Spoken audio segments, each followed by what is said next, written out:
Good morning, ladies and gentlemen. I want to especially thank you for taking our time to join this webinar that has been put together by the Chartered Institute of Directors and Stallion Asset Management and Trusteeship Limited.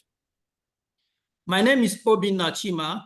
I work with THISDAY as the Saturday editor, and I'm the moderator for this event.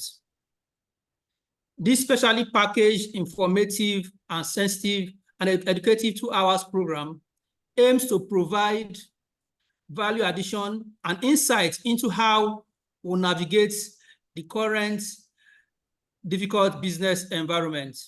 The theme of this event is From Surviving to Thriving, Cultivating Resilience for Business Growth in Times of Economic Uncertainties. All of us will admit that rising input costs is a challenge to businesses today due to the tight monetary policy environment, inflationary pressure, and inability of the federal government to properly define its fiscal policy direction. In this webinar, we have brought together subject matter experts, economics, business leaders to help us outline how we are going to navigate this challenging business environment. Before I introduce our hosts, that's the CIOD Leadership and Stallion Asset Management Trusteeship Limited, I would like to inform us that there is a chat section where you can drop your questions and answers. Your questions, sorry. At the end of the program, there's a session for our panelists and our keynote speaker to address some of these questions that you might have disturbing you. We would like also to get your feedback at some points. There will be a feedback chart that will be displayed on our screen, as well as an opinion pool, which will come up shortly. So at this juncture, I would like to introduce our host, the keynote speaker, as well as the discussants. We have with us here the president of Chartered Institute of Directors, Alhaji Tijjani Borodo, a fellow of the CIOD. You're welcome, sir. Thank you, Obinna. I'm happy to be here. We also have with us the Director General of the Institute, Mr. Dele Alimi, who is a member of the CIOD. He is ably represented by Mr. Sunday Adenipekun, MCIOD. You're welcome, sir. Thank you so very much. Good morning, everyone. We also have with us the MD CEO Stallion Asset Management and Trusteeship Limited, Mr. Friday Omayebu. You're welcome, sir. Thank you very much. Thank you very much. The keynote speaker for today's event is Dr. Teriba, a renowned economics. You're welcome, sir.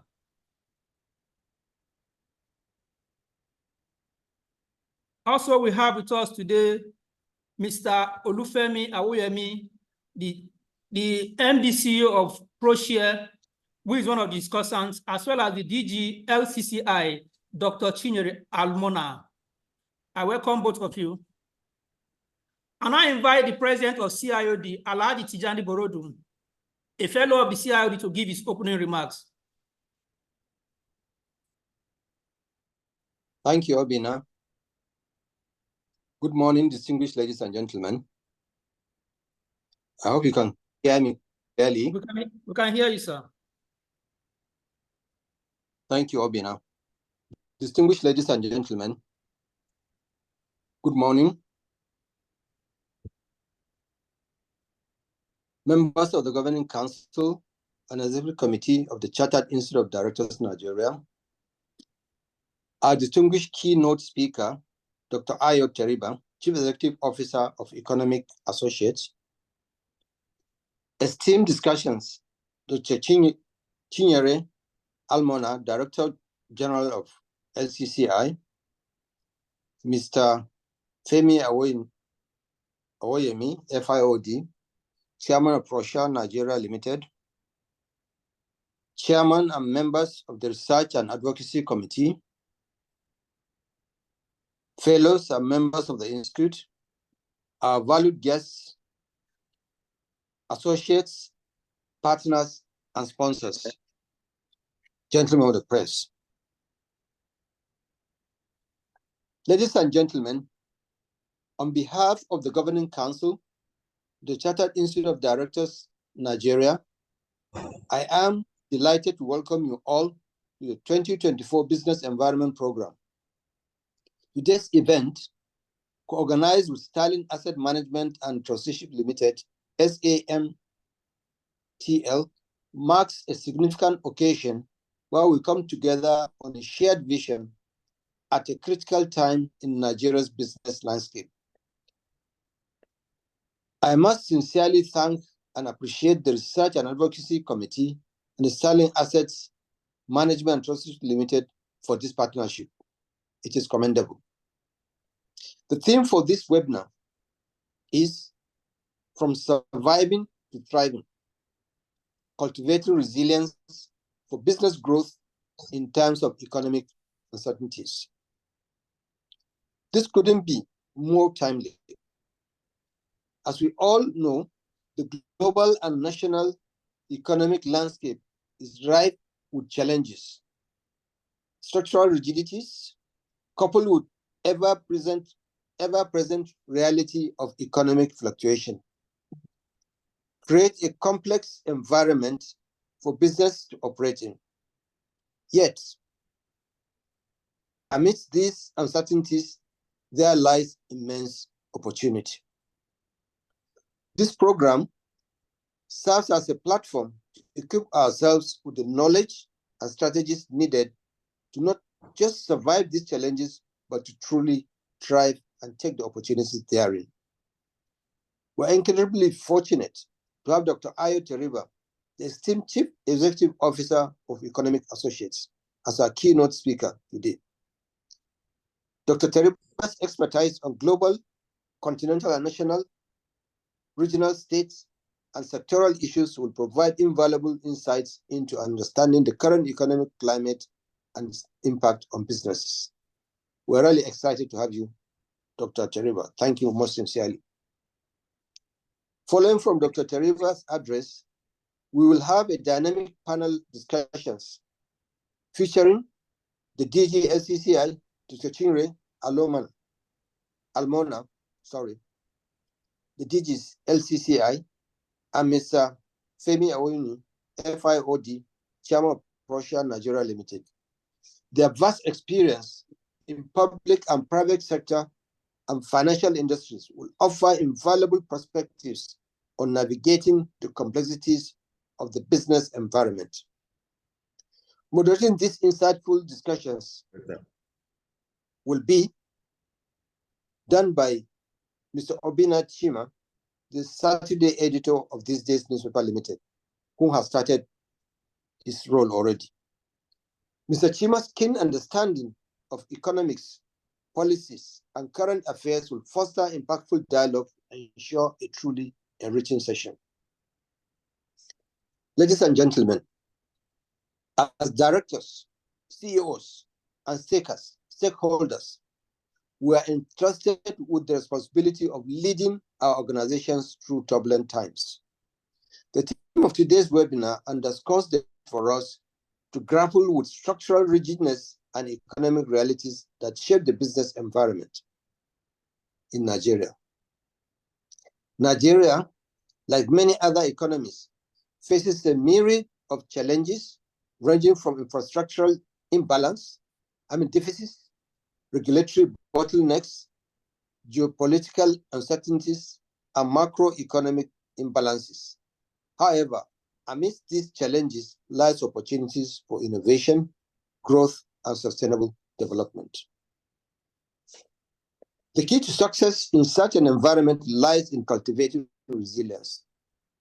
By building strong and adaptable organizations, we can not only withstand challenges, but also seize the opportunities that inevitably arise. But resilience is not just about weathering the storm. It's about emerging stronger and more agile than before. It's about turning challenges into opportunities and transforming adversities into growth. It is about building a business ecosystem that's not only robust, but also adaptable to the ever-changing dynamics of the global marketplace. Today's webinar serves as a platform for dialogue and collaboration, bringing together the best minds in the industry to exchange ideas, share best practices, and chart course for the future.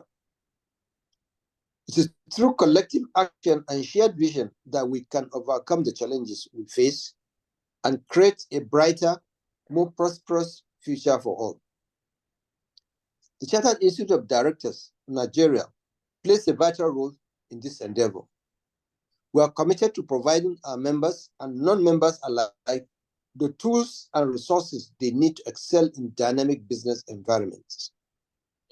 This advocacy program is just one example of our dedication to continuous learning and professional development.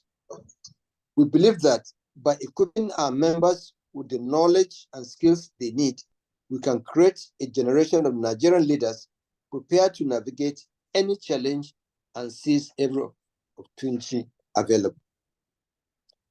I encourage you all actively participate in today's discussions, ask questions, share your own experience and perspective, and engage with our esteemed keynote speakers and panelists. Let us use this opportunity to learn from each other and develop actionable strategies for navigating the complexities of the business environment we are facing today. With resilience, innovation, collaboration, we can ensure that Nigerian businesses not just survive, but truly thrive in times of economic uncertainties. Thank you most sincerely. I wish us all fruitful deliberations. Thank you very much. You are most welcome. Thank you, sir. Thank you, Obinna. Before we move to the next item on our agenda, I want to especially thank the 149 participants that have taken time out of their very busy schedules to join this webinar. This webinar has been put together by the CIOD and Sterling Asset Management Trustee and Limited. Now we will invite Dr. Ayo Teriba. I would like to give a brief bio. Dr. Ayo Teriba is a prominent economist in Nigeria. He leads the Economic Associates as its CEO, focusing on research and consulting about the Nigerian economy. He holds influential positions in various organizations shaping Nigeria's economic policies and development, including the National Development Plans and the National Council of Privatization. Dr. Ayo Teriba has extensive work experience in the academia, media, and the private sector, and has received recognitions for his academic achievements. I now hand over to Dr. Ayo Teriba. Thank you very much, Obinna. The president of the Chartered Institute of Directors and the managing director of the Sterling Asset Management and Trustees, very distinguished members of the Chartered Institute of Directors, and the members of the management of the Sterling Asset Management, and the customers, according to the initial briefs that I got from the Sterling Asset Management. I want to say thank you very much for putting this together, and also thank you for inviting me to come and make these keynote remarks. And to my fellow speakers, the distinguished discussants that are going to also make contributions after I make these keynote remarks.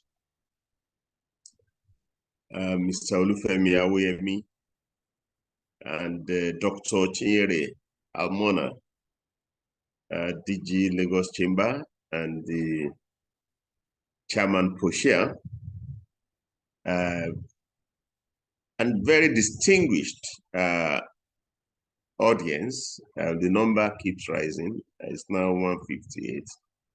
Good morning. It's my pleasure to be a part of this conversation. It's timely and it's vital.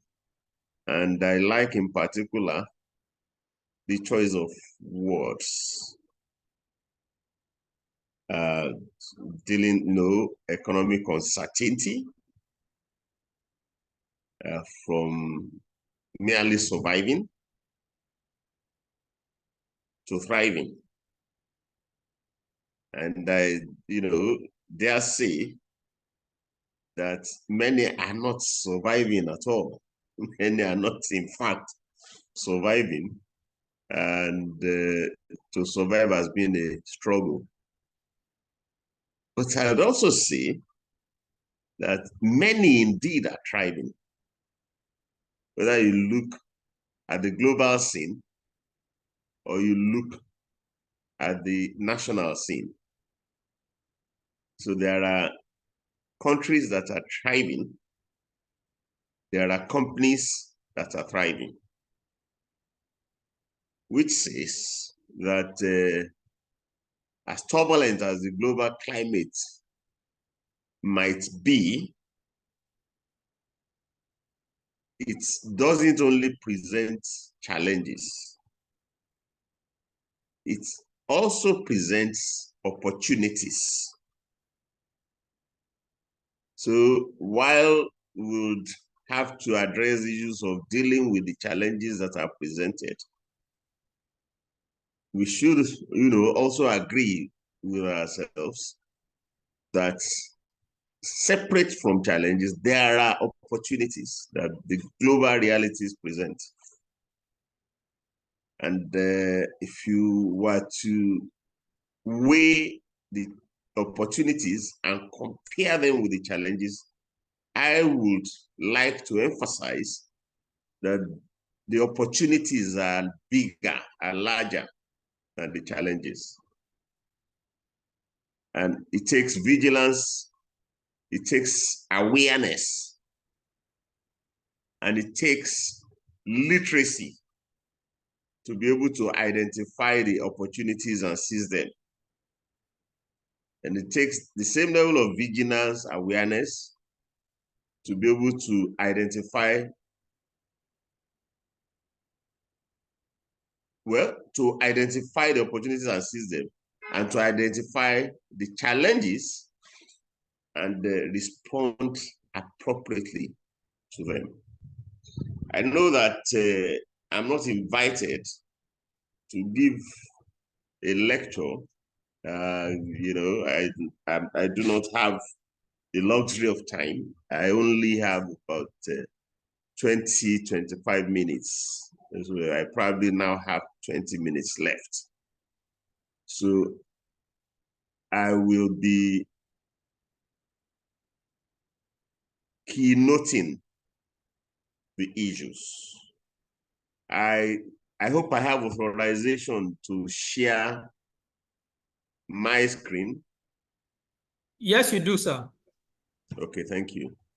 So I'll share my screen to try and identify the key issues that we should ponder on as we grapple with uncertainties. And I'm going to be addressing the uncertainties at 3 levels. First is the global level. Second is the national level. And third is the corporate level. Of course, many of the risks overlap the levels, but some belong are concentrated at one level than the other. So I will therefore ask that we note the origins of the different types of uncertainties that may determine the type of response that will be appropriate for us to make to them. So for the global uncertainties, well, it comes down to the challenges from global storms, the recurrent overlapping storms from the global environment, like the pandemic. As we're trying to recover from the pandemic, we got the Russia-Ukraine war, and that's still on, but we are also having concerns now about the likelihood of the Israel-Hamas tension spreading beyond the region. So you get these storms, that disrupts supplies, global supply chains, food prices, energy prices, financial flows arising from sanctions, the need to respond to heightened global inflation by interest rate tightening and the rest of it. But I'll say that, while the challenges from these overlapping storms are considerable, the bigger challenge is from the post-industrial transition that underlines these challenges.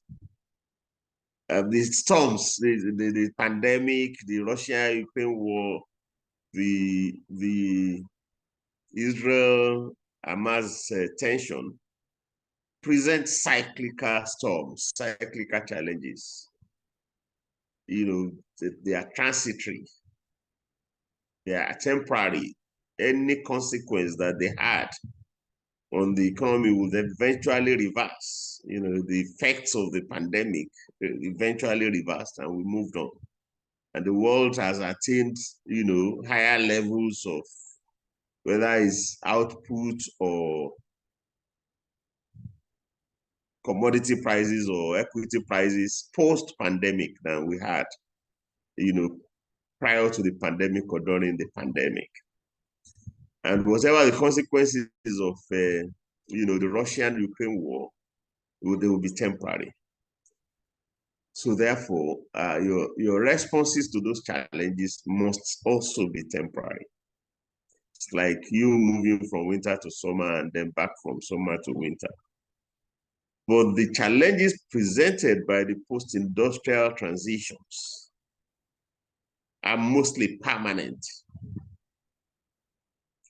They are not cyclical, they are trend changing, they are trend defining. And it's easy to be preoccupied with cyclical challenges from those storms and ignore the trend shifts that are defined by the post-industrial transitions. Many of the, exit of investors from various markets have more to do with the post-industrial transition than to do with the storms. And I would urge us very much to keep a keen eye on those transitional forces. I'll have more to say about it. And countries should be aware of it, and companies should be aware of it. As a matter of fact, failure to respond to those transitional forces define fresh sources of uncertainty. Then this, second part, of the global is that even the global transition, the post-industrial transition not only come with challenges, but presents fresh opportunities. And countries can now be categorized into those that are seizing the new opportunities and those that are not. Companies similarly will eventually be easily categorizable as those that are seizing these transitional opportunities and those that are not.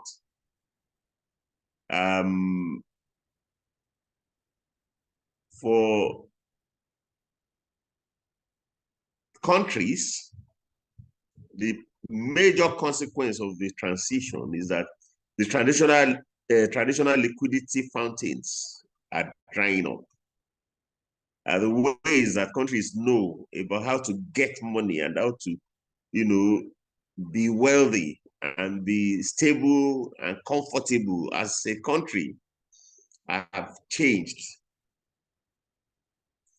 with dire consequences for their ability to grow, or for their ability to enjoy stability of inflation, of exchange rates and interest rates and the rest of it. And more importantly, their ability to maintain socio-political harmony, to maintain peace within the country. But the good news is that new liquidity fountains are springing.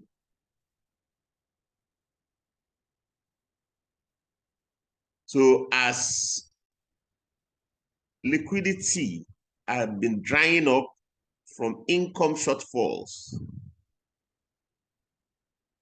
there are fresh liquidity that can be generated from assets.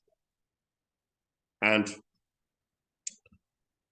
only those countries who are able to transit from primary reliance on outputs, towards greater reliance on assets, are able to unlock liquidity to maintain stability, to sustain growth, and to maintain socio-political harmony. For companies, story is similar. What shows up as drying liquidity from traditional fountains for countries shows up as dwindling production margins for companies.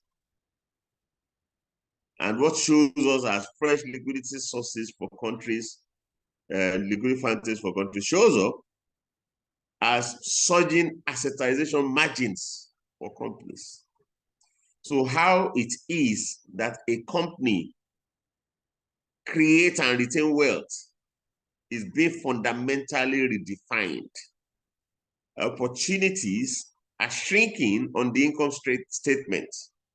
The industrial age has peaked and has begun to now, industrialization is in reverse. They call it deindustrialization.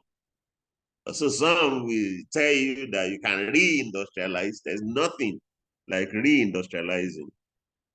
The advantage, from mass production for profit, the profit is increasingly departing. You can produce, you can sell, but you go and check the trend of net incomes, even among the biggest global companies. You find that none of the big companies in the world generated $100 billion in net income last year. The highest was Apple, and it was $94 billion US. And if even among top 10, you will rapidly see it drop from that 94 billion to say 5 billion among top 10 companies. So you can say you can create a lot of noise, but margins are shrinking. And that's what's leading to company closures and exits across the world. It's not a Nigerian problem. It's a post-industrial, a reality of the post-industrial transition. But as margins are shrinking,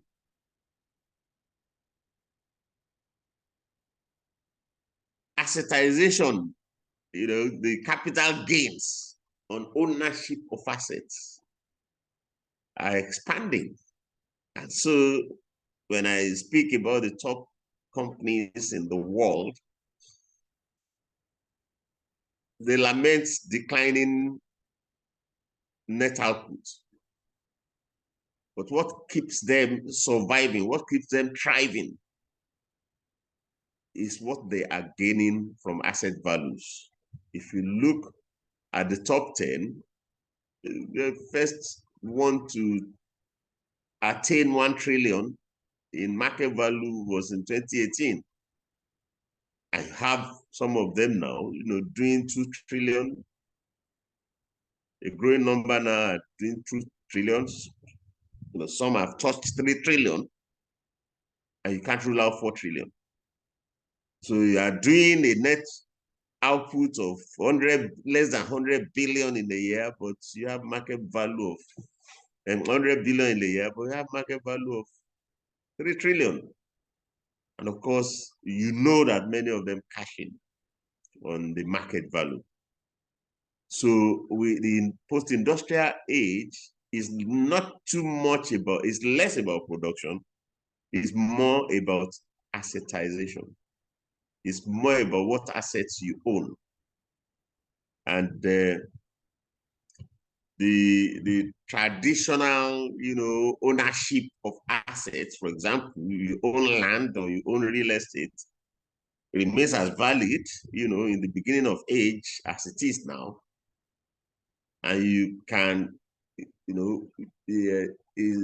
instead of making money from producing, you can make money from placemaking, enhancing the value, the attraction of the places you own.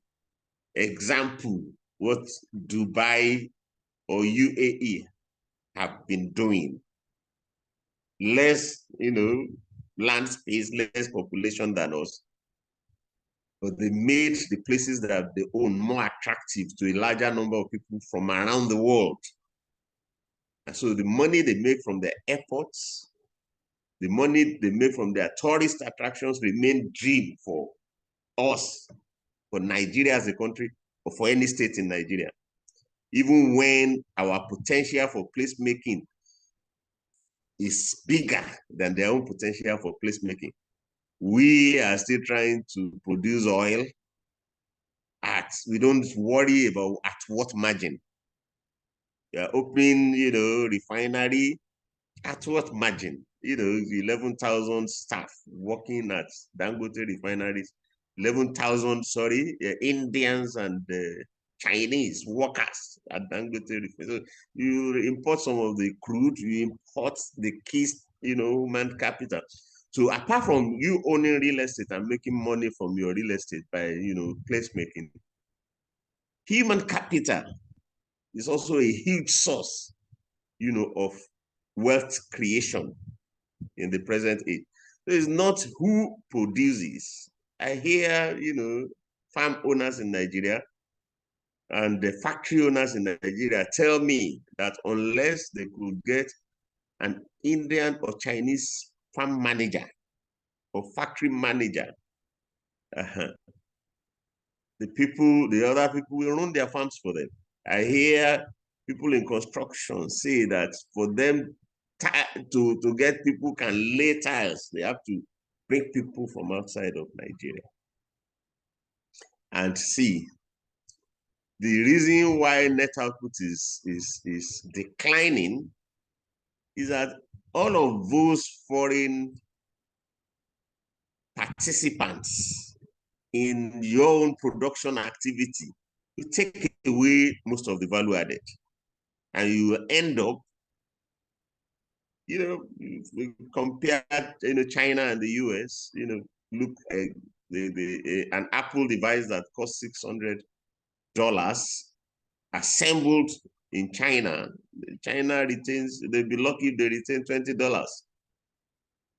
And the rest of it, whoever added the intellectual capital, and the rest of it, not assembly, not factory line assembly.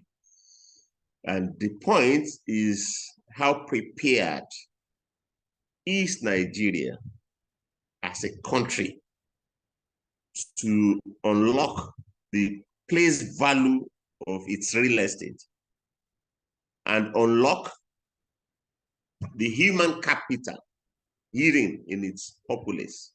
We're mentioning China, we're mentioning India. They have, 5 times Nigeria's population each. But we, with our 200 and something million population, can't find hands to employ in farms and factories. And it's from India, because they have invested in the human capital value of their population. Nigeria needs to do that. Nigerian companies need to think more about, making assets that other people who want to produce or consume will rely on. That's the narrative behind the tech companies, the Magnificent Seven, or whatever they call them at the moment. They provide platforms, not Facebook, Google, Amazon, for others to use for a fee. Not different from, what Dubai is doing by making their land and buildings and places attractive to others who want to produce or who want to consume, who want leisure. So it really doesn't matter whether what you own is land or human capital or digital assets. The wealth, the traditional thing about landowners and peasants, or the landlords and tenants, so ownership of assets is your ticket to wealth, to stability, to liquidity, and to growth, and to national, socio-economic harmony today. It's not confined to land. It's not confined to factory. It's everywhere, including skills. It's not about, I want to grow crops. But if you want to grow crops, do you have the skills? Do you have the knowledge? The digital, the biotechnological patents? If it's going to come from others, others are going to walk away with the gain. It would have been your farm, it would have been your factory, but the fact that you haven't amassed the assets necessary, you are going to be paying money to those who own the assets, and it's, you being the owner of the farm or the factory would have been in vain.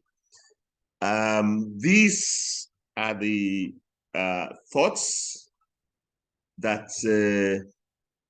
I'd like to emphasize, and if I will just sum it up, I'll say that global storms are a threat to production. They have the character that all of them disrupt production and eat into margin. Even those cyclical shocks have little or no effects. They have, minimal effects on, for example, equity prices that has done nothing but grown in the last 12 years, and that are most likely to do nothing but grow in the next 5-10 years. Thank you, sir. And that the way to cope is to think more about reducing our participation in value chains that are increasingly becoming unprofitable, and increasing our assetization activities, in areas that will benefit from the growth in global equity prices. Thank you. Thank you, sir. Chima. Thank you, sir. Thank you for your beautiful presentation as usual. My takeaway from Dr. Ayo Teriba's presentation is that despite the challenges and opportunities, we all need to be vigilant, because for you to take advantage of the opportunities that are here, that are there, there's need for us to be vigilant to identify the necessary opportunities. Like I said earlier at the beginning of this webinar, there's an opinion pool session which everybody is expected to participate. I want to invite all of us to just take our time to respond to this opinion pool flowing from Dr. Ayo Teriba's presentation.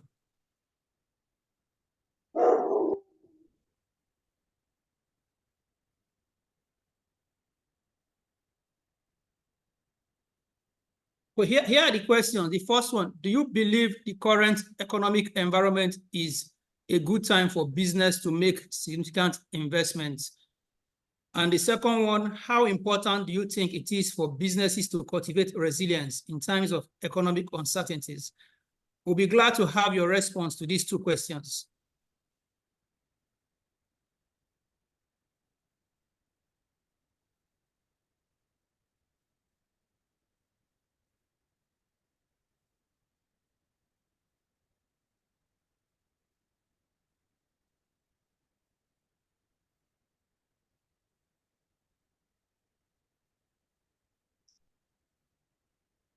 IT, is the result ready?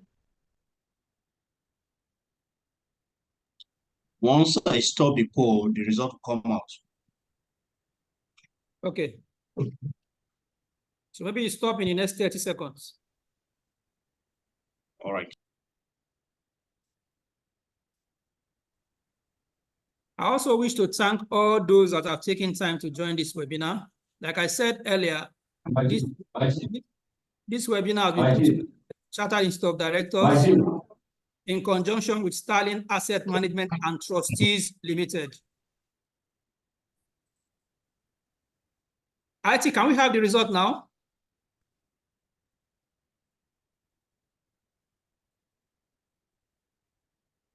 Okay. The response was, for the first question, do you believe the current economic environment is a good time for businesses to make significant investments? 60% said yes, while 22% said no, but 18% were unsure. For the second question, how important do you think it is for businesses to cultivate resilience in times of economic uncertainties?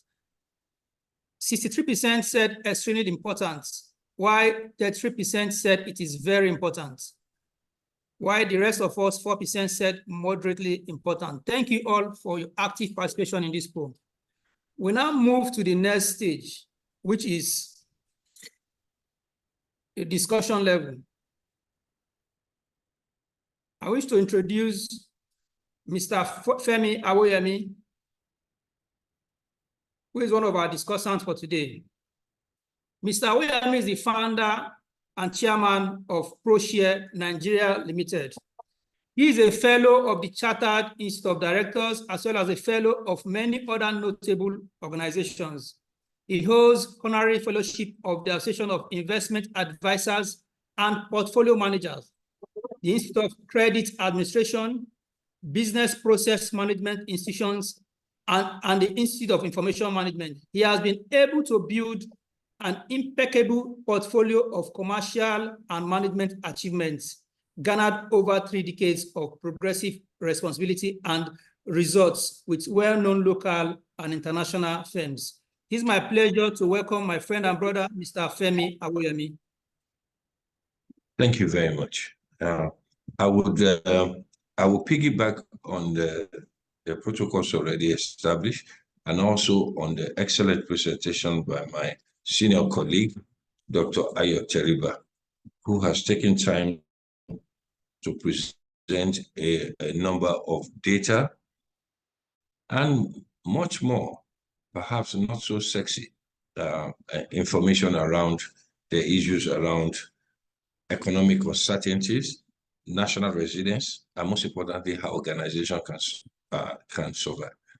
Permit me to share my screen, therefore.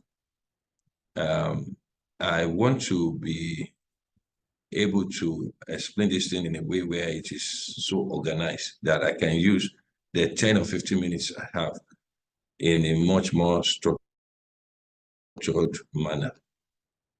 So permit me. So if you look at the topic, having listened to Dr. Teriba, it is important to understand some keywords about survival and thriving and about resilience and business growth. So my own role here is to break it down to the non-data-centric way, but I cannot help myself but to talk about data. So I'm saying here that resilience is a function of is the ability to foresee and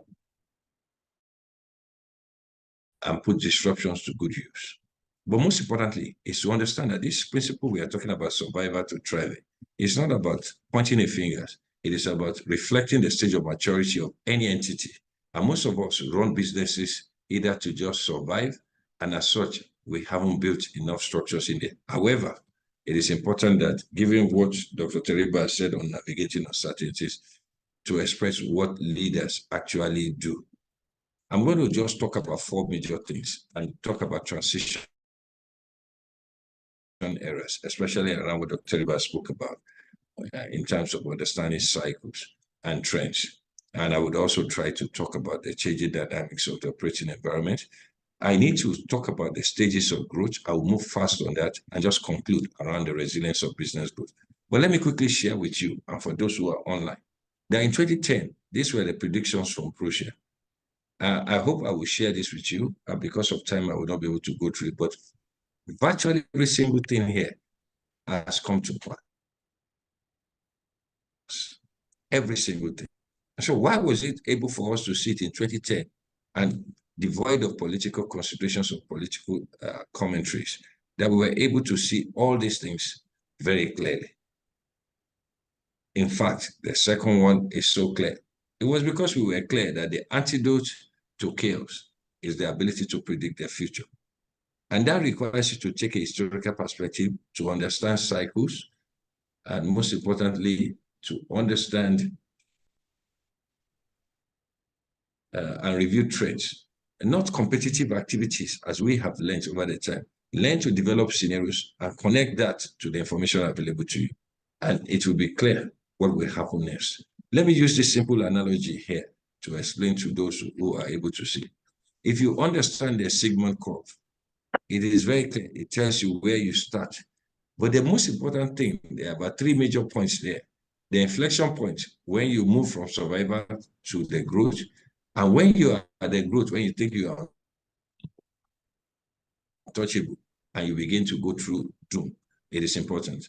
If you take a look at 4 institutions in Nigeria, the financial sector, the telecom sector, the chemical and pharmaceutical sectors, and service sectors, and you take a 10-year review of all this, you'll find out that the only sector that has done incredibly well has been the banking sector. Why is the banking sector able to do so? A number of research will show you that the banking sector has consistently invested more than others in managing strategic planning, anticipating the future more than other people. It is not that things don't happen to us. It is because we react to things rather than we anticipate things. And so those companies that have survived have done that.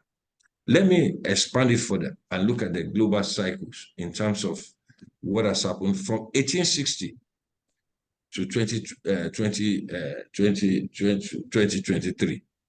There are about 8 cycles that are shown, from the age of enlightenment, moving through the age of capitalism, all the way down to 2010, when we move into the age of knowledge. The significant thing amongst all these ages, and for those who are able to see, is that each of them was interrupted by a financial crisis or an economic crisis. Now, what is important about this is that in terms of what we went through in the last 10 years, is that we move into the age of financialization, where after the global financial crisis, the increase in size and importance of a country was measured by their financial position. Most people would have ignored that, but businesses learned it. For some of you, you know that all the rich men in Nigeria began moving their money to different setups. No, they were anticipated. It's not because they did not love the country. It was because they understood how dynamism was working.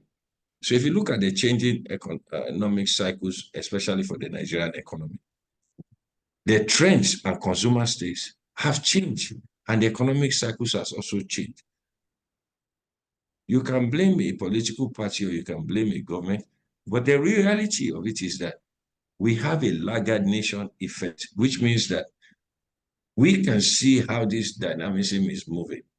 As changes occur in terms of travels, in terms of trade lines, in terms of how commerce is done, our ability as a nation to move faster creates a laggard effect, and sometimes it affects companies and entities who operate in that. And apart from the fact that this, our current government faces a sequencing and a prioritization problem, it is not a big deal. If you take a look again from my presentation here, and you look from the 1960s to 2020, and you take a look at the Nigerian economy and what is happening in the global economy, you see that some of these things are aligned, and that it was until the global financial crisis we realized in Nigeria that we are not immune from what happens globally. And for us as a nation, it is clearly stated in this image, which I've shared with you. If you look at the companies that dominated Nigeria between 1980 to 1999, and those who came up in 2000 to 2023, you will see the significant move in Nigeria. If anybody is running a business, just take a look at this graph, and it will tell you that it's not because Nigeria is failing that this is happening. It is that there is a whole lot of cycles and trends that is creating new dynamism around the whole economy that we need to take. And so when Dr. Teriba was talking about natural vulnerabilities, it may be at the level of the macro, but it also affects entities and individuals as well, the household, which is the common denominator in the economy. Let us even pause for a minute to look at what has happened in the last 1 year. If you look at all the indicators available, which I'm sharing with you, you will realize the fact that a lot has happened. I can conclude on my own part and say that some of those decisions that we are facing in terms of difficulty were as a result of those decisions made on May 29, which in the long run may prove to be a smart decision, but in the short term, maybe not. So what we deal with is the financial and economic governance challenges that are affecting us. But having said that, we all know that electric lights did not come from the continuous improvement of the country. So if we're thinking that we are just going to improve on what we have, we are joking. So let me go straight to the third one. And I'm moving very fast to keep within my 10 minutes time limit. If we are trying to move from surviving to thriving, one of the key points I think people should learn here is to, very significant, that a response to change requires you to be comfortable with uncomfortable developments. What do I mean by that? That means if you transition from survival to thriving, you have to be deliberate and decisive about it. And that means it has to be built into the DNA of the organization. That means the teams managing risk management in the organizations must understand that nothing will remain the same. In fact, those in the technology space understand this better, who understand fully well that the shelf life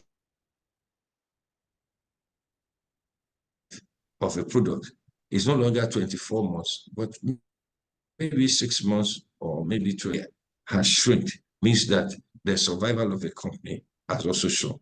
Take a look at the stages of maturity of a company, moving from the margin to growing to mature to the aging process. There are 3 inflection points there. You can move from a survivor to a thriving, so which we call a growing company, and you'll be doing well. And We typically, rather than take you to the mature phase, we bring you down. Even when you even succeed with that, especially for directors in the IoT who are here, when you are in the mature phase and you are thinking you want to grow, how do you grow from a mature phase? Where do you go to? You're either going to age or you are going to die to yourself to grow again. So this whole idea of organizational dying to self and reinventing itself is a natural phenomenon. And if you look at it, I have shared with you here a 6-point agenda on how we can structure a thriving organization. Very important, 6 key elements. You must be prudent with your financial practices and resources. Secondly, you must adopt an agile adaptation strategy, which means that you are aware of things that are happening around you and you're able to respond to it. In actual fact, you should be able to anticipate most of those things. Then, in this age of the cyclical movement, which Dr. Teriba has clearly made a choice in saying that cyclical challenges will naturally reverse, but their trends are the key things you should focus on. But digital transition has moved away from digital transition. We're now in AI generation mode. The other ones relate to product and services changes because consumer needs change, as well as disposable income changes all the while. And the last thing is that for some organizations, maybe that business is not fit for purpose any longer. So you can adopt by collaborating and partnering, absorb yourself into another organization in order to keep yourself alive. Since the whole idea of this session is to talk about how to survive, I need to make clear that today's chaos is tomorrow's opportunity, just like the opening statement by Dr. Teriba. Chaos is not impossible to manage. It is tough, but it is about deliberate patience, and for our society, we are an impatient lot. I have said here in this presentation that there are a few examples. For some of us who are religious, you may learn that every one of us is not immune, but there are records of about 13 famines in the Bible, which I have taken. I can therefore, rather than go biblical, share with you modern parallels. The Great Depression, the SAP process in Nigeria, the 2008 financial bubble, the 2010 global financial crisis, the pandemic, the subsidy removal, which just was blah, blah, blah. The things we have to know is that the true test of resilience is whether a business thrives amidst uncertainties and turbulence or not. That is the definition of business in 2020s, not the definition of business as we learned in the school. So what it means is that entities that thrive would often have to understand that the organizations I've studied, I can tell you, especially from the banking industry, is that their internal rate of change is higher than the external rate of change. Let me repeat, the most significant thing I've seen is organizations who create internal rate of change before things happen are likely to succeed. And those organizations are those involved in strategic revisioning, change management, restructuring, staffing, changes, and whatever. The second thing is that for most of the organizations that survive, its resilience is inbuilt. And it's a function of commitment to unique business attributes. If a first bank is surviving after 130 years or 129 years of existence, you should understand how many iterations he has gone through to make itself relevant, rather than just say, oh, we are this person doing the same thing. And yet, in spite of all the challenges, I'm almost going to finish now. If it were easy, therefore, everyone would be at the mountaintop. So we must learn to decode trends within and outside our work. So in final, I will say this. If we're going to be able to leap over the current crisis and in order to survive, we must learn to go beyond the day-to-day struggle and inspire ourselves to spark new ideas for innovation. Thank you very much. And thank you, the moderator, for the space you've given to me. Mr. Awoyemi has told us that as businesses, for us to survive, We must be always ready to respond to changes in government policies, changes in monetary policy, and we must also be ready to prudently manage our finances. Before I call up Dr. Chinyere Almona, the DG of Lagos Chamber of Commerce and Industry, I want to thank once more those that have joined this webinar. We have 194 persons here. And I also invite all of us to send in our questions into the chat box. This webinar has been put together by the Chartered Institute of Directors and Sterling Asset Management and Trustees Limited. Now I want to specially invite the DG of the LCCI, one of the second discussants. Dr. Chinyere Almona has a doctorate degree in business administration. She has over 30 years of experience in corporate governance and leadership roles at the International Finance Corporation and PricewaterhouseCoopers. With her expertise in corporate social responsibility, coaching, and international business, she's expected to transform the LCCI and solidify its role as a leading voice for the private sector. I have the honor and privilege to invite Dr. Chinyere Almona. Thank you. Hello, can you hear me? Good morning, everyone. Or it's afternoon now. Good afternoon, everyone. We can hear you, ma'am. I hope you can hear me clearly. Yes, we can. Fantastic. Good afternoon, everyone. And thank you to CIOD and SAMTL for putting this together. I think it's very important for us to be able to have conversations like this across the country so that we can support one another as we navigate these very difficult times. I want to thank Dr. Teriba for that excellent presentation because he laid the kind of a framework for the conversation, but he laid a very strong foundation for this, for us to talk about and presented the different aspects, looking at the global, the national, and also the corporate, and giving us some ideas on what to do. I thank my co-discussants for that very insightful presentation. It's very insightful and very visual. I'm a visual person, so I could relate with the presentation, and thank you. That was excellent. Some of the things that he described and his like final points on what needs to be done, the 6 items he showed,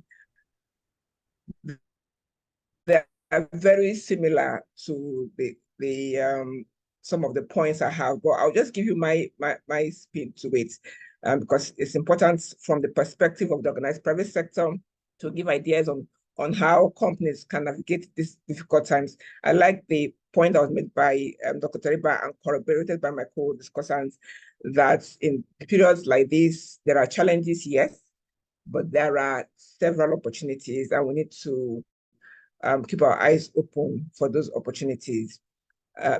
I believe that the ability of businesses to not just survive, but to thrive in the midst of the uncertainty is important, and everyone must build capacity. I think there's a need to build capacity within the institution, not just either the CEO or those in the C-suite, but the entire institution, building a framework, a strong framework for being able to navigate turbulent times. So a few of, for me, some thoughts. First is that resilience is a cornerstone of enduring success in today's volatile markets. It's important. It's like an important tool, or an important skill to have. And it's not merely about weathering the storm, but about leveraging the challenges as catalyst for growth. And not just growth, but growth and innovation, or innovation-led growth. The few points I have here, one is to embrace agility. The previous speaker talks about agile adaptation. It's important for companies to embrace agility because in times of economic uncertainty, I like to say agility reigns. And that's just being able to navigate very quickly around things. Businesses must be swift in their decision-making processes. You can't take forever to make a decision because things are happening so quickly. Between May last year and today, we've had several regulatory changes and guidelines, and things are happening so quickly. And so it's important for business be able to make decisions, very quickly and reallocating resources. So if you make a decision today that we want to focus on this department, if something changes, you need to be able to move the resources very quickly to something else and engage the business in a different way. So your strategy must be dynamic. And being able to do that, you must foster a culture of agility, and the entire business model must focus on embracing agility, and so you can be resilient. The number 2 point I have in mind would be around prioritizing innovation. We talked about, I think earlier he mentioned product and services being in alignment with what is going on or what consumers are looking for. And so we need to prioritize innovation. Innovation is the lifeblood of resilience. We need to encourage a mindset of creativity and being open to experimentation within your organization, of course, within certain limits. You won't let everybody go around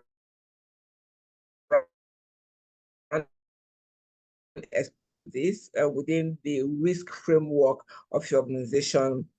Whether it is developing new products, optimizing processes, or exploring alternative revenue streams, which is important. Innovation enables businesses to stay ahead of the curve and outpace competitors. So while things are as difficult as they are, if you're able to key into the right level of innovation, you will scale. You will scale in different ways. I think if you have, even with innovation, you can reduce your costs, your processing costs, and be a bit more efficient and contribute a bit more to the bottom line. The other thing I have is cultivate adaptability. So this is also very similar to agility, but this is the ability to adapt in non-negotiable, even in these turbulent times, because you must be willing to reassess your strategies, revise your plan, embrace change proactively. You must foster that culture across the organization. And this then flows into what Mr.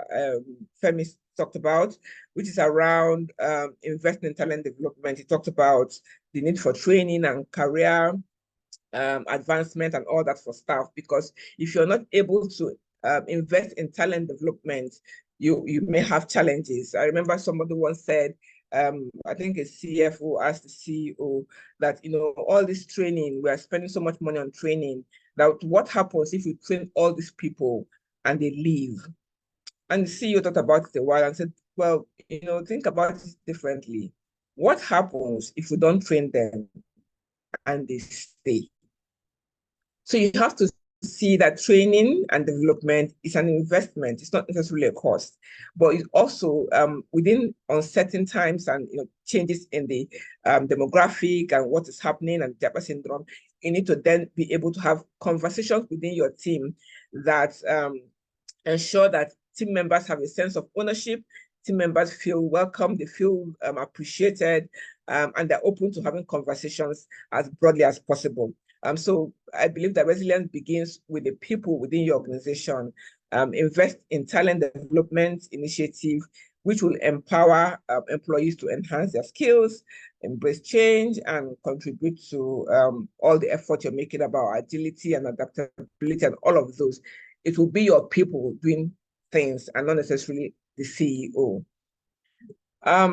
The other point I will make is around your networks. So I believe that, thank God for CIOD, that creates a platform to build and engage in network activities. So I believe that building robust network is important. So collaboration is key to resilience. In fact, I like to say that collaboration is the oil of today's business. You must collaborate. So forge strong partnerships with suppliers, with customers, with industry peers. This will help you gain insights, help you gain resources. Sometimes you can share resources. It helps you gain support for the things that you're struggling with. The chamber is also on the platform to engage, to network. Sometimes if you're a small business and you will be in the supply chain of a bigger business, and just being able to engage with that network and leverage your network will help you to move further. So build robust network and leverage others. That way you connect with others and you also leverage their challenge, their power, their strengths. But then together you can navigate challenges and you're probably going to be stronger. The sixth thing that I will mention is around, and previous speaker talked about prudent financial practices. So yes, I agree. So my system is maintain financial flexibility. And that is important if you want to move from surviving to thriving, that you will pay attention to financial stability, maintaining healthy cash reserves, exploring alternative funding sources, adopting prudent financial management will help you to withstand economic shocks and capitalize on growth opportunities. So you have to pay attention to some of these things. You have to pay attention to what creates value within your business. What are the customers paying for? And you also then need to be very clear about the things that you can do without. You know, there's some bells and whistles that your business had in the times of when we're in the times of abundance, that when things are there's a downturn like this, you can do away with some of the bells and whistles and the business will still remain sufficiently strong. So you need to think about those and be very realistic about them. I think the seventh point I will make is around the culture. I talked a bit about culture when I talked about the people. Resilience is not just a strategy, it's a mindset. It's a mindset that we can do this, we can be here together and we can excel. It's a mindset that even what Dr. Teriba started with about there being challenges, but then there are opportunities as well. That's a mindset. Because if you think that, oh, everything is gloom and doom, we're all dead, we're all finished, chances are that you will be. But if you have a mindset that this is possible to have opportunities in this space, and we'll look for those opportunities, then you're going in the right direction. So foster a culture of resilience within your organization, promote transparency, foster open communication, nurture a sense of purpose and belonging amongst your employees, so that they know that they kind of feel the positive vibe that we're going somewhere. We're not just going round and round in circle and just responding to the challenges in the environment. No, we have a purpose. So stick to the purpose. We have a purpose and we have action plans to get us to the purpose. Let's stay focused. And that's the message of resilience. And that's the message that you need to infuse in your team conversation on an ongoing basis to ensure that it happens. The aspect of thriving, beyond just surviving, is a collective effort, and so you have to take your team members along. When resilience becomes ingrained in the DNA of the organization, then business can thrive. They can face adversity. They can rise above it. And I think it's so important that as we go along, that we're ensuring.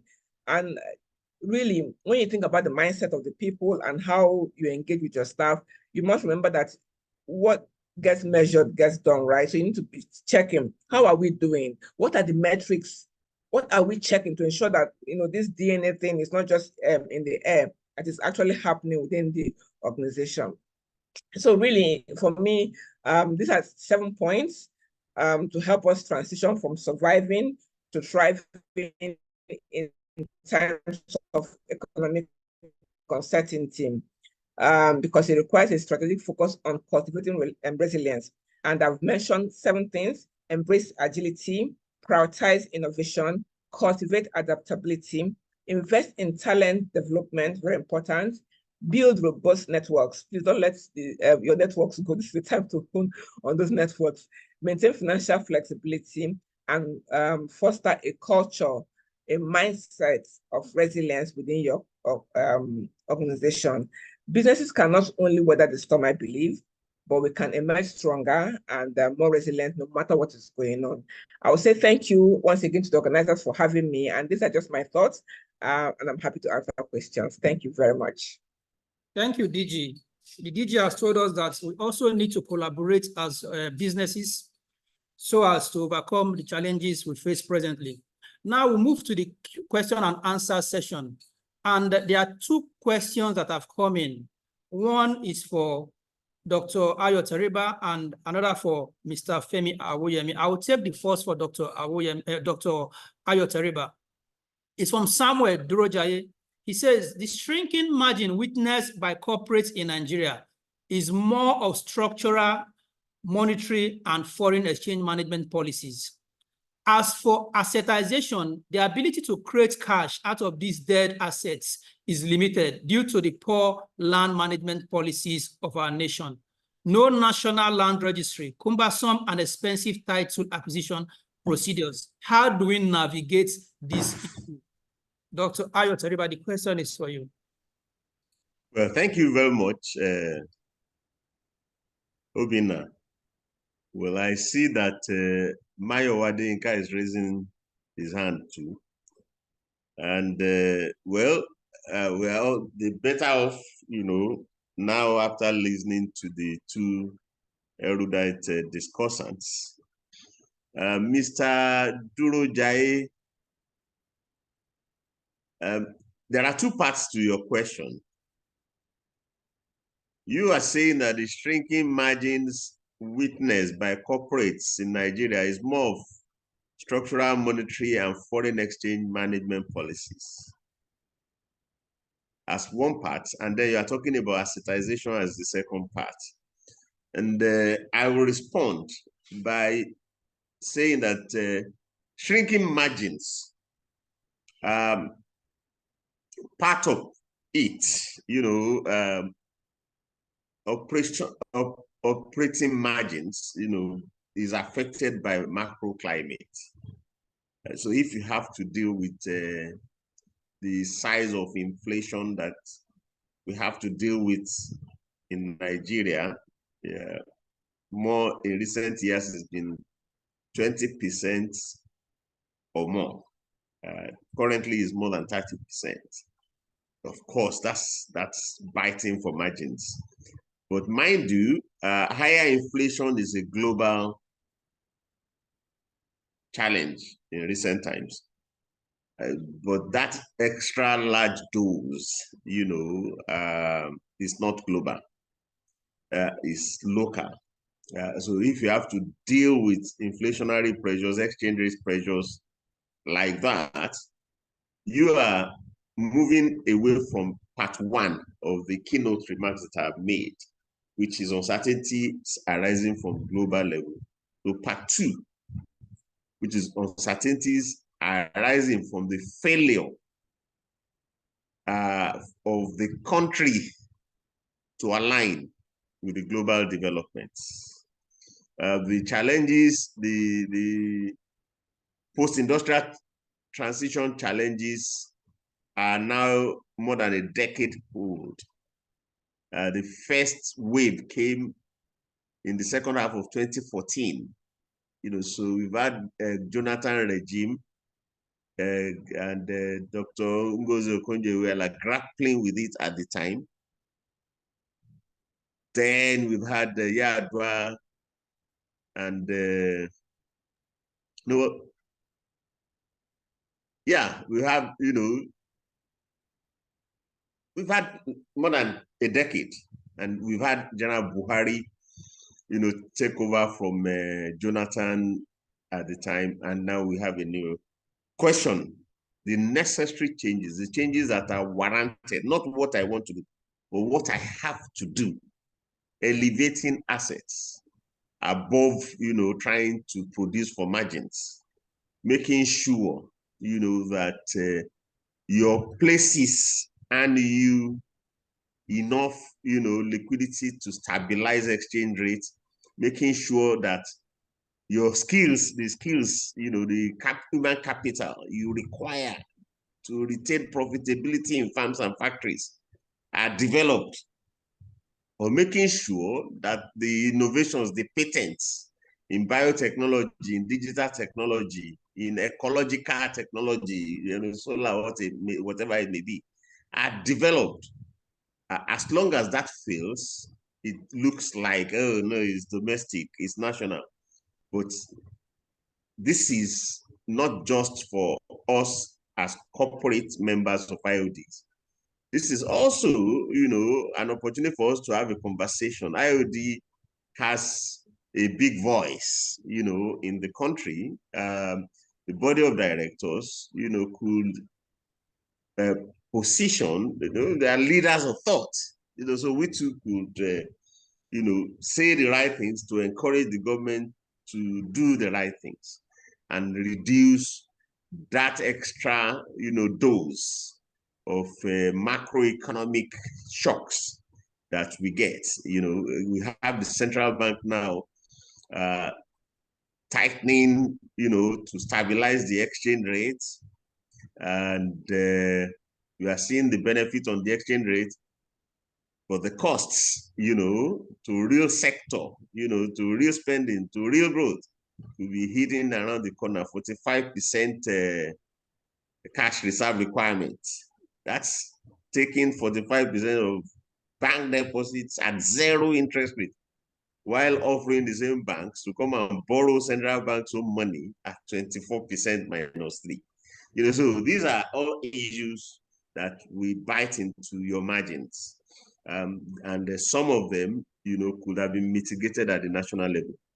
The point about assetization, much as you get, the point, that assetization offers wealth-making opportunities beyond, production. You narrowed your question to dead assets. And that's where you and I differ. I see assets. I don't know what you mean by dead assets. I've given an example of real estate assets. And there are good examples of successful placemaking in real estate in Nigeria as we speak.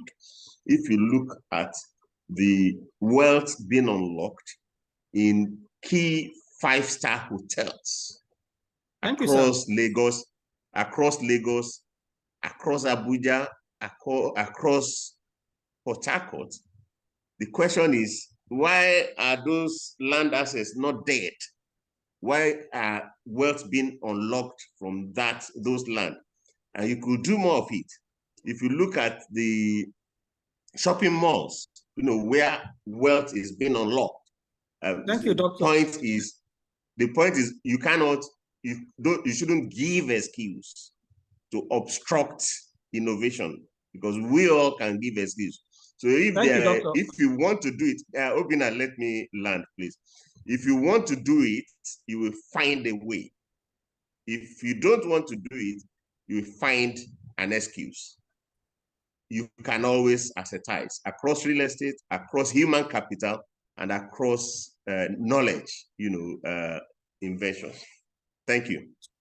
Sorry, we are trying to manage the 30 minutes we have left for this program, or less than 30 minutes. But points also have to be made. You can't choke points off. So the next question from Adiola Abioye is for Mr. Femi Awoyemi. Said, thank you for the insight shared on how to strive at a time like this. Organizations that go through constant internal changes are better placed to deal with VUCA, volatility, uncertainty, complexity, and ambiguity.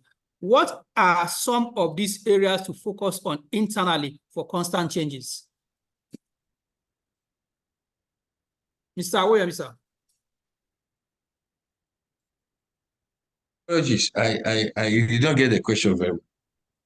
Okay, he said,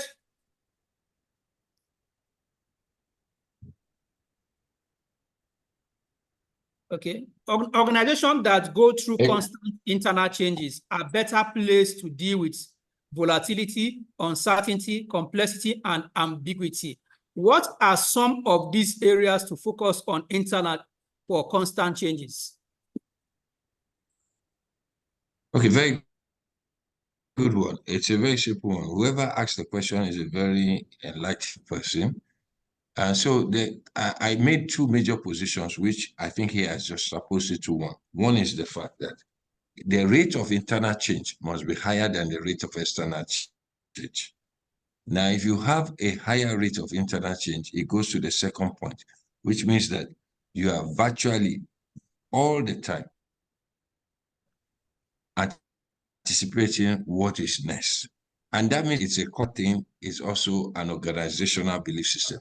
And that's why I wrote in my first presentation to say it is a deliberate and determined position by organization to follow this. So the question you ask yourself is this: you can do all that, but as well miss one most important point, because the core outside your industry is not. So I'll give a few examples here, and I hope the person is still listening, so to engage in the conversation. Is that most of the changes, like Joel Baker did in his book, The Business of Paradigms, explain that most of the changes that occur in a society occurs outside your traditional industry. Let me check the one where the moderator is in the media. 10 years, 20 years ago, the media is so powerful and things up to now that it's still powerful. But no, we have moved to the I-reports zone, whereby people can just create stories or not. And that's what created what you call the fake news. Even the fake news process is a business model for some people, which will die a natural death in the next few years. So most of the businesses we create in Nigeria, to answer his question, is that as you make changes, you must understand, are you making changes to continue in that business? That business may require you to stay on your own, but may require you to merge with another person. For example, the work we do, we know fully well there are so many other people who do it. We are constantly thinking about who is the partner to go with based on our evaluation of what we see. So to give you a straightforward answer, I'll be offering you almost a consultancy with that basis. But the generic answer I would tell you is that take a look at those sectors I provided to you, the 4 sectors. MTN was big and whatever. If MTN is not careful, no matter how strong it is, it probably has the next 10, 15 years to survive. Because with generative AI, so many things will change. Thank you, sir. If they are not playing, thank you very much. Okay, I have a question for Dr. Chinyere Almona. Doctor, you represent the business community. What feedback are you getting from your members in terms of recent fiscal and monetary policy decisions by the federal government and how it affects their businesses? Chima, there is another question for her too in the chat. Okay. This is the one on importation. Yes. Okay, I'm just saying it now. From Lucky Okonkwo, it says, how can a firm from Lucy Okonkwo, it says, how can a firm that deals on importation of goods thrive at the current situation in Nigeria? Looking at exchange rates and the rate of clearing, most of these challenges are external. Please, the question is for Dr. Chinyere. So you can answer both questions. I can start with this one because now, yes. You have to repeat the first one, but let me answer this one first. I believe that in I think the last 2 months or so, we've had a downward trend of the exchange rate. The problem we've had has been that the customs system isn't, I think there was a time when the CBN said that importers should use the rate at the time they open the Form M. However, I think my members found out that custom wasn't adopting that practice at all. And with further conversation with custom, we realized that for them, it was first, there wasn't a formal edit or guidelines sent to them. It was on the website. For some reason, that's a problem. But the other thing is that their system isn't configured to change rates at for every case. So they had to have one rate. But as of today, I think the rate is coming down. So we hope to see that the customs portal will reflect the reduced rates, which will be more beneficial to importers. Having said that, the challenge with FX and the FX rate has been a big problem for those who do business, who import either components or raw materials into the country for their business. What we've over the time advocated for is try your best as much as you can to find local alternatives. Because if you have local alternatives, then it's easier for you to change the, to move forward a bit faster.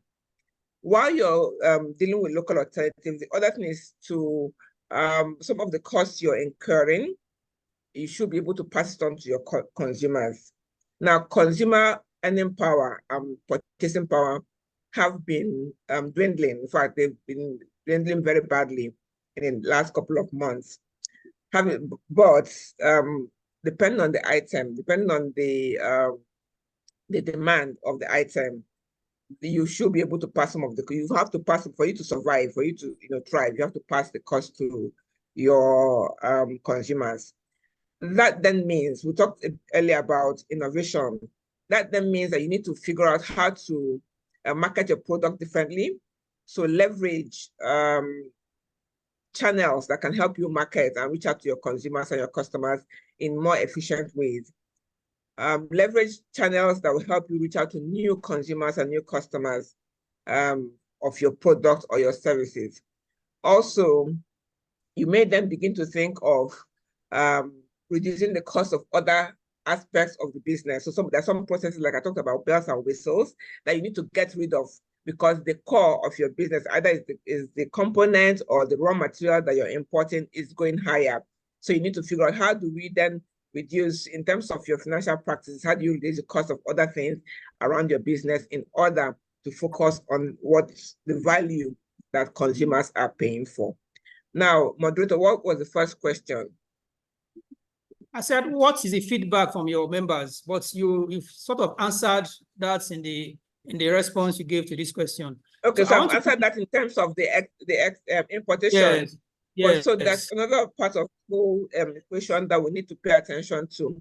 That's the fact of some of these changes in terms of guidelines and regulatory pressure have been a lot for our members.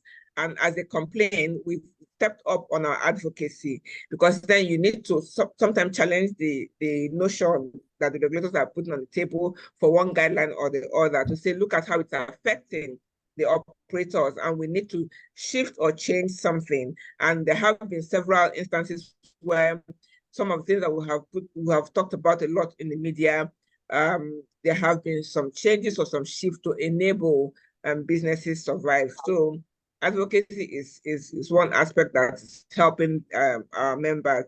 But the other thing I talked about during my presentation is around networking. So the more businesses are able to engage with others and find new partnerships and new avenues for collaboration, it does help them deal with some of these challenges. Thank you. There's a question for Mr. Awoyemi from Tokumbo Okwanubi. He says, my question is on the mature stage of your presentation. The next stage after it is aging. The next stage after it is aging. So what can an organization do to remain permanently in the mature stage in order not to be aged or die? Okay, so a very quick response to that is that the understanding on the Sigma curve was elevated by another study, which says that once you get to the mature stage and become a dinosaur, you must turn around and start off from the base again. So you develop another S curve at that inflection point in that presentation. You see, at the point when you think you have made it, when everything is okay for you, that's when you must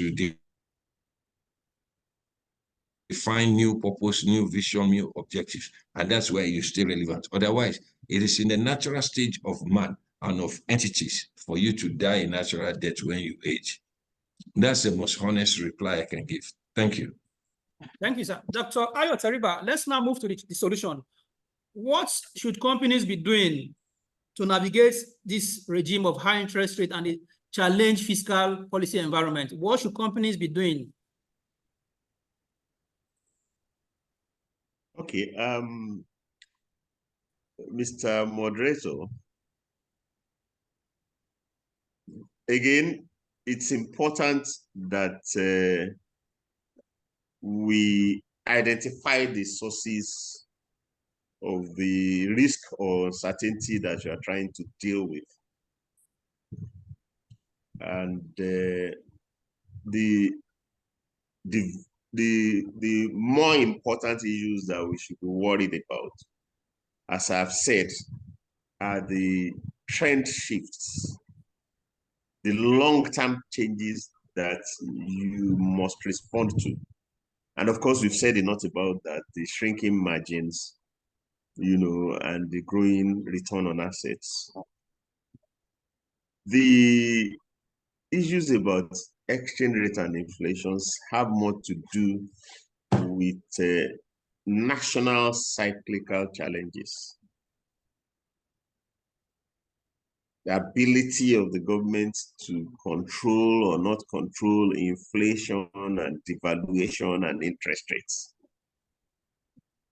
As government itself is trying to deal with structural shifts on the global scene. How you manage inflation risk or devaluation risks.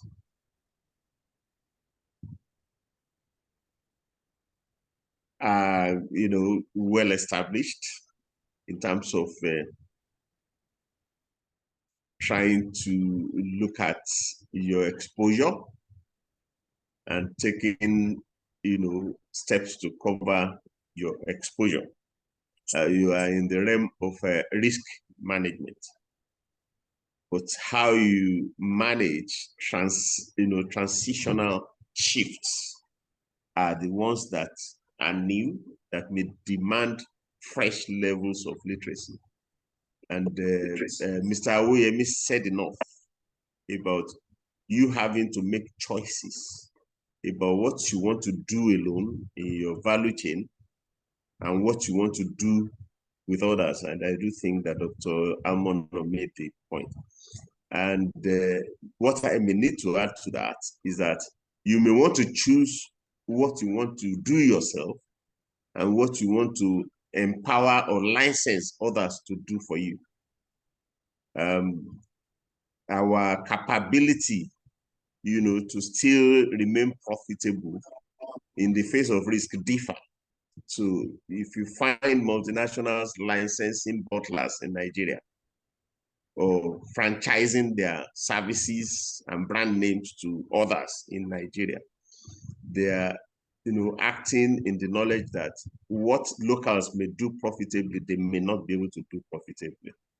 So you too have to look at that. You can still keep making the same products, selling the same services, but decide which one you want to sell yourself or which one you want to license others to sell, so that you protect yourself from higher operating risks that erode operating margins. You can earn steady income from franchises, and from offshoring or outsourcing, than you continue to do things the way you have been doing them for the past 10, 20 years.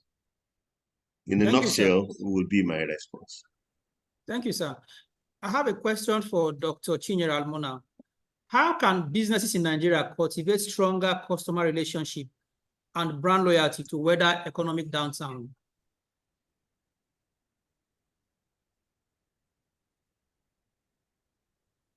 So customer relationships, one is a practice and that is a mindset. And every organization needs to build capacity that is appropriate for their need. Customer relationship, there are also like tools and platforms that can help you engage with your customer. There are different customer relationship management systems like CRMs that you can utilize even for small businesses. There are platforms that are not like expensive. But the important thing is that you must have the mindset within your organization. You must have built capacity for members of staff to be able to engage with your customers in a particular way. So define how you want them to engage with your customers and be able to either monitor or track how they're engaging with customers. So you also must have a way to get feedback from customers, because a lot of people say, oh, we're going to have a customer relations department, or we'll have a customer relations or division, but then nobody is getting feedback from the customer. You're doing a lot of stuff, push in one direction, but a two-way communication with your customers, that we get their feedback and you're responding appropriately.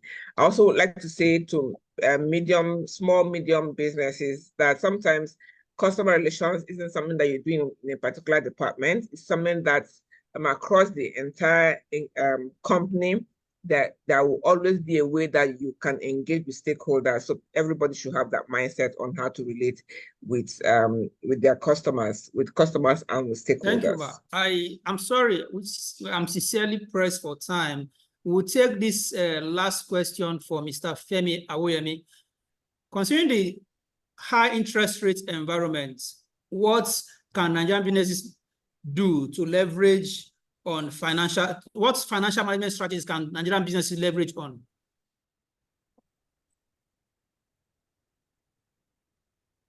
Mr. Femi Awoyemi. Okay, I will give a professional response.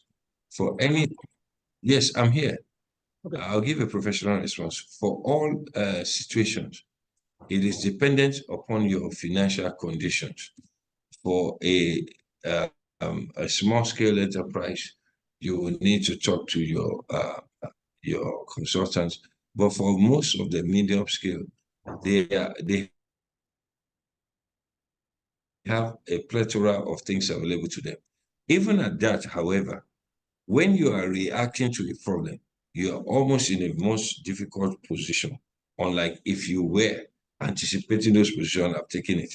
So anybody who finds himself reacting to all these things, you are most obviously in a very difficult position. You therefore need professional advisors to help you take a look at it and offer some suggestions on how you can move. Thank you very much. Thank you, sir. I want to thank all of you for the active participation and the way you've answered these questions. We now move to the next stage of this program, which is the feedback session. The organizer of this event, the CIOD and Sterling Asset Management and Trustees Limited, they would like to get your feedback on how the session went. IT, please display the questions.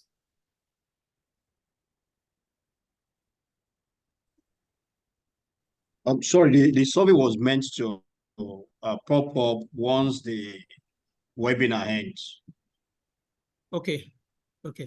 So at this juncture, we invite the Managing Director, Sterling Asset Management and Trustee Limited, Mr. Friday Omayebu, to give us the vote of thanks.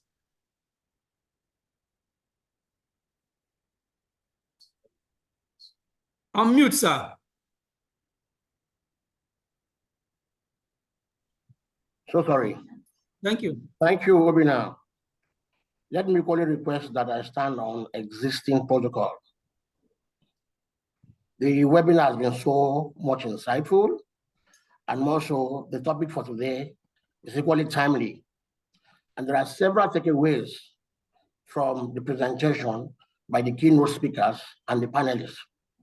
More so, I will narrow the takeaway to the fact that the chaos of today is tomorrow's opportunity. The chaos of today, for those that are prepared, can also be opportunity for today. So for all of us, we must be prepared to see how we can at least take opportunities from all the trends that we've discussed today.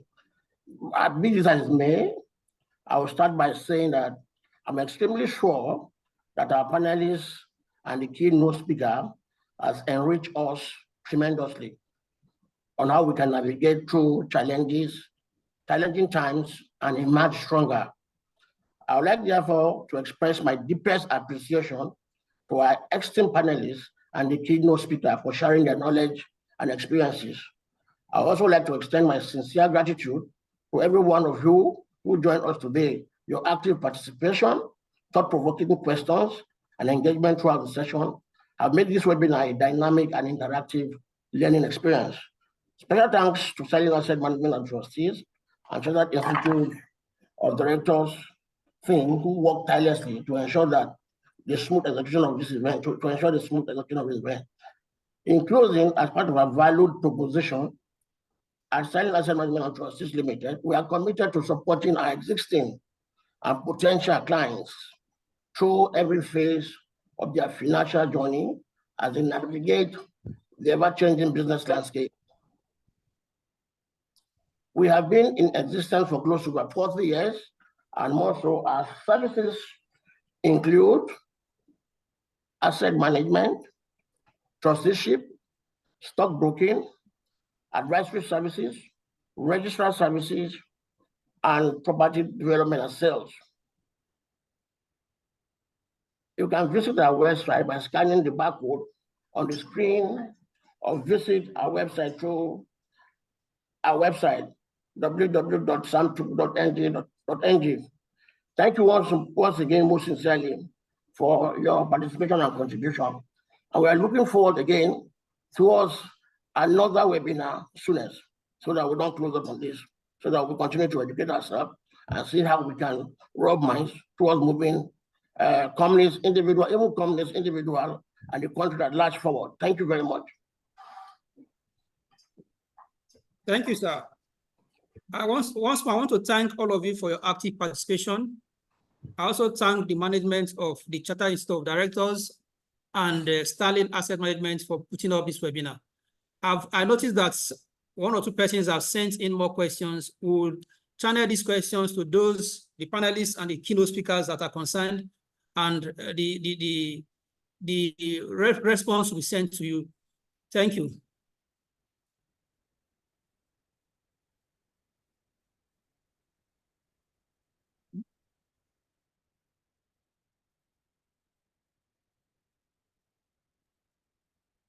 Please check the questionnaires before you leave.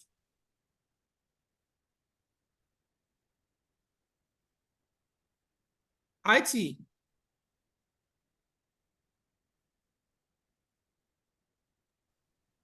Yeah, so the questionnaires will pop up immediately you leave the webinar. That was how it was sent.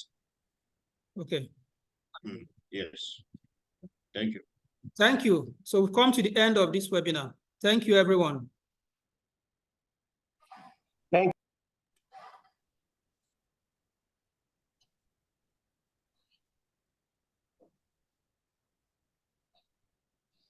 Thank you, sir. I appreciate it.